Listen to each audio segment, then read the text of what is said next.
Should the Vikings give Anthony Harris another contract? Now, Anthony Harris has not had a great season so far.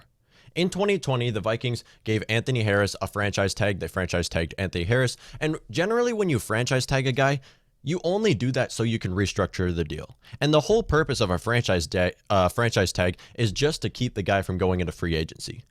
So what we expected was that the Vikings franchise tag Anthony Harris in 2020 and then restructure his deal, give him another deal so you can focus on that other. This is, of course, after the draft. This usually happens after the draft. But honestly, what I think the Vikings did, they franchise tagged him to trade him. And they tried to trade him. I mean, that's why the Vikings franchise tagged him. And I really do think that's why. Because generally players don't play under the franchise tag. They don't. So I don't think the Vikings have any intention of keeping Anthony Harris.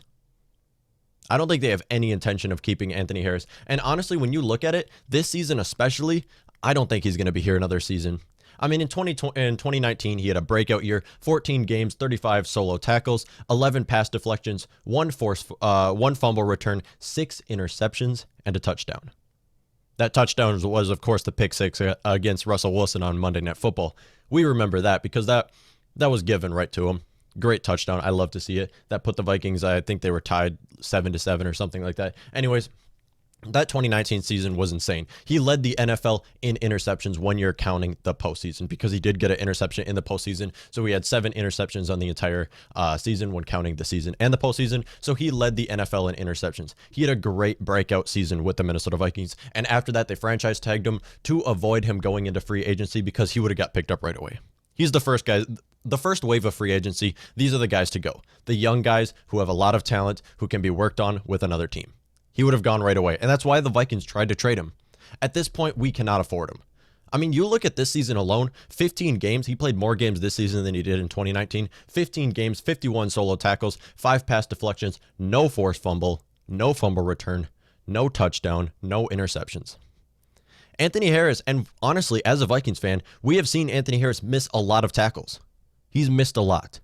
And this is what made him great in 2019. He tackled all the time. He was racking up all the tackles. Now, he has more tackles this season, but he's also missed more tackles this season. Not having greatest season at all. And when you look at it right now, according to SpotRack, I think it's pronounced SpotRack, the Minnesota Vikings are estimated to have negative $5.5 million in cap space.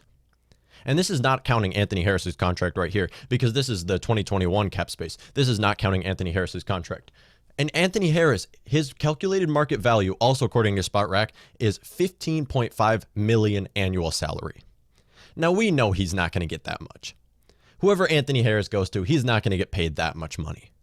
When you look at compared to other safeties out there, he's not getting paid that much. I would give him more at like a $13 million estimated cap value for annual salary. Anyways, this is not worth it at all. The Vikings are not going to do that anyways. So when you look at it though, can the Vikings afford Anthony Harris? Because this is a big question. The Vikings don't have a replacement right now.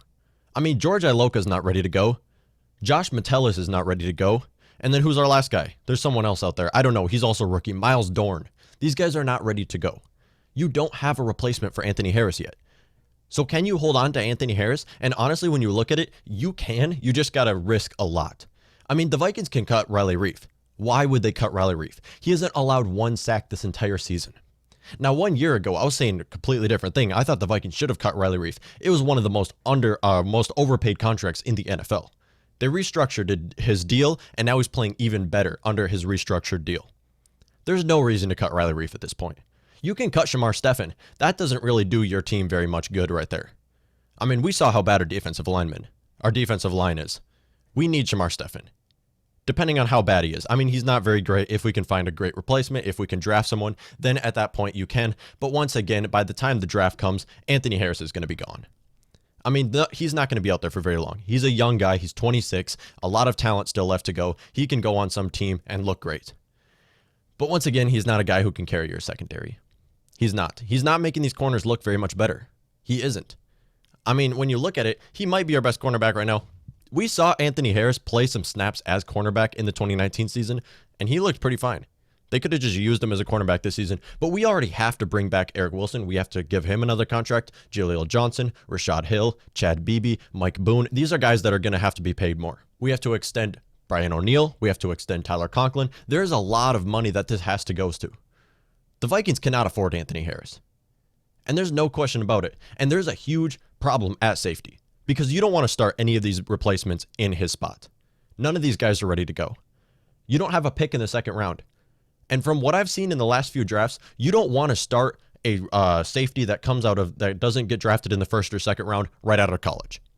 The Vikings can maybe find someone in free agency. I mean, once again, they don't have the money. They should probably have to get a rookie. And even when that happens, Vikings should not take a rookie in the first round as a safety. They don't have a second round draft pick. They're going to have to go with a third round safety and start him right out of college.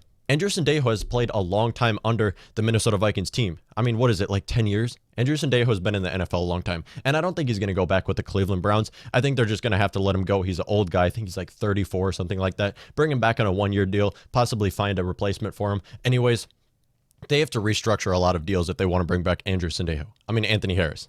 They'll have to restructure Anthony Barr's deal. They'll have to cut Dan Bailey. They'll have to cut Britton Colquitt. They're going to have to do a lot if they want to keep on to Anthony Harris. At the same time, even if they do all that, I don't know if he's going to be in purple and gold one more year. I don't see Anthony Harris being here another year. I mean, what can we do? Trading Kyle Rudolph would be huge. I mean, if the Vikings can finally get out of a Kyle Rudolph deal, that would be huge because we've seen how great the Vikings look without Kyle Rudolph. I mean, Conklin and Irv Smith Jr. look like a better duo than Irv Smith Jr. and Kyle Rudolph. So that would be huge if they can find that. Once again, I don't think it's going to happen. Vikings are going to have to get rid of Anthony Harris. They're going to have to let him walk into free agency and get picked up by some other team. And what are we going to do then? I mean, you can take a safety in the first round. You can. You can take a safety in the first round. You've seen these safeties in the first round the last 5 seasons or whatever. They all look good. When you take a safety in the first round, they look good. But we have other needs. We have guard, defensive tackle, possibly even cornerback. I mean, if you can find a lockdown corner where the Vikings are, I don't think it's going to happen, so probably not that. But you have guard, you have defensive tackle. There is bigger needs than safety for the Minnesota Vikings. And I don't think taking a safety in the first round would make sense at all. And you're going to have to let go of Anthony Harris because of these contracts. I mean, you're paying Kirk Cousins this much money, and we are losing all of our defensive guys.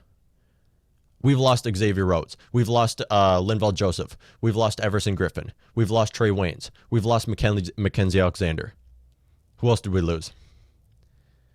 That's a long list of guys right there, and I can't even remember other guys. We lost all of our defensive guys because of this Kirk Cousins contract. Now we're losing Anthony Harris. All we have is Harrison Smith, Eric Kendricks. We still have Danielle Hunter. Who knows how he's going to look coming off of that injury. Anthony Barr's still out there. These guys are getting paid like nothing. I don't think you're going to be able to restructure these contracts at all. Anthony Barr took a pay cut to stay here. Now you're going to have to pay Eric Wilson. We're losing all of our guys, and we're starting a bunch of rookies because of the Kirk Cousins contract. I mean, the offense looks great.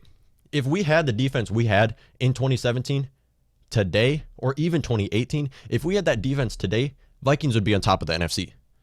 I mean, you see how good this offense is. If we could have held on to those defensive guys and Kirk did not take this much money, not this much fully guaranteed money, Vikings would be on top of the NFC right now. I don't think there's even a question about that. I mean, you saw against the New Orleans Saints how great the offense is.